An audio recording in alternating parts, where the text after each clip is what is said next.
Hi, everyone. So 2 months ago when we were together, we were talking about the impeachment. The U.S. media was all in for it, was all about it, all the headlines, all the coverage. The European press had already begun to pivot to coronavirus.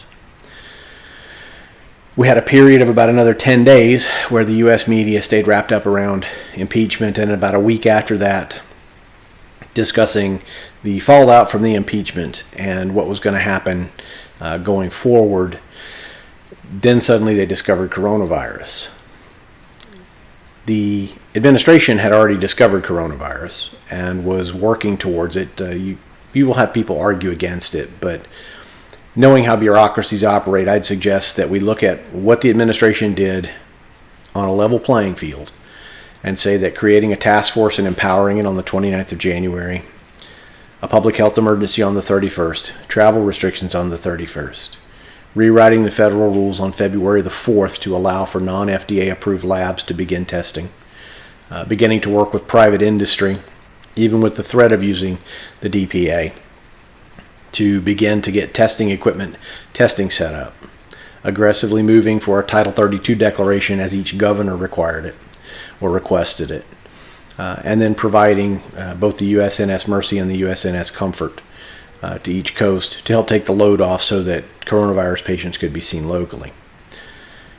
I would contend that that represents the federal government moving swiftly. You will have media and others who do not share that view, and that's fine. And the fact of the matter is, at the end of the day, this is an issue of federalism.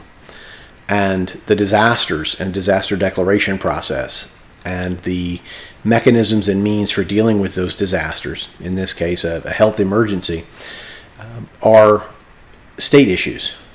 They're local issues. The federalism principles show that the federal government's role is to facilitate, to provide resources, move those resources, remove regulatory burdens and those other things to allow the state and local governments to provide the best level of service and recovery to their local populations. That's why you hear things like the Title 32 deployment of the National Guard. Title 10 would be a military function. Title 32 is disaster recovery. You saw the federal government cut loose hundreds of billions of dollars in aid. One of the things that's come up is the federal stockpile and whether PPE was available in the stockpile. There are a couple of issues with that. Evidence has been presented that the previous administration did not, in fact, restock after the H1N1 scares and left the larders empty. And be that as it may, the federal government doesn't have a role beyond the national stockpile. The states have roles in stockpiling their own local gear.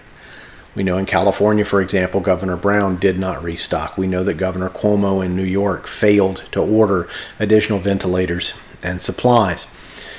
We know that other states did poor jobs of preparing and coordinating their pandemic response after the H1N1 outbreak. It's important because it was a pandemic and it's a dry run for what we see today. What this all boils down to, though, is an issue of supply chains and supply chain management. We have to understand that in the last 30 years, the majority of U.S. light manufacturing and a lot of specialized manufacturing in personal protective gear, in precursors for antibiotics, even in common medications, have all gone overseas to China. We have allowed, for the sake of cost and tax purposes, trade purposes more importantly, as a matter of policy, to promote China as the destination for manufacturing for U.S. companies. It is not to avoid paying taxes, as some would have you believe. It is in fact incentivized that U.S. companies use Chinese facilities under various trade agreements that have been put in place for the last 30 years. We are reaping the fruits of that today. I do not know if we should fully pull out of China, but people need to realize that to a great extent, made in China does mean made at the expense of U.S. manufacturing interests. But when we talk about critical components like antibiotics, medications for cancer patients, pain medications, opioids, synthetic opioids like fentanyl. They come from China. Ventilators, masks, the integrated circuits that control durable medical devices come from China. China has trade agreements that promise delivery of these key components. But when a crisis happens, you see that a nation turns to itself to protect its own interests at the expense of those contract obligations. China understands they'll be litigated against. China understands that they'll lose a lot of money, and China is simply going to ask if you want cash or if you'll take a check. Because China has demonstrated the current power and sway that they have over the global supply chain. I would encourage everyone to take this as an opportunity while we are all at home. Do some research, spend a few hours on the web. There are available lists of all the materials that are manufactured in China. The U.S. Trade Representative's Office publishes them quarterly. There are testimony and reports available that have gone before both houses of Congress about the extent of Chinese manufacturing in the U.S. medical sector. Begin to ask questions of your political leaders.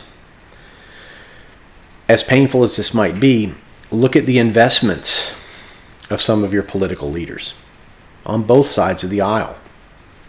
Begin to understand their and their staff's personal ties, financial ties to interests that manufacture or have association with the Chinese government. I challenge everyone, spend a few minutes to look up the 3 phases of Chinese political warfare. It could be eye-opening for you. I think that at this point, I'd like to just encourage everyone to go out there, read, spend some time critically analyzing that information, and then begin to ask questions as we move into the election season. Because a lot of elected representatives have very deep ties to China, and we need to start asking why. Thank you.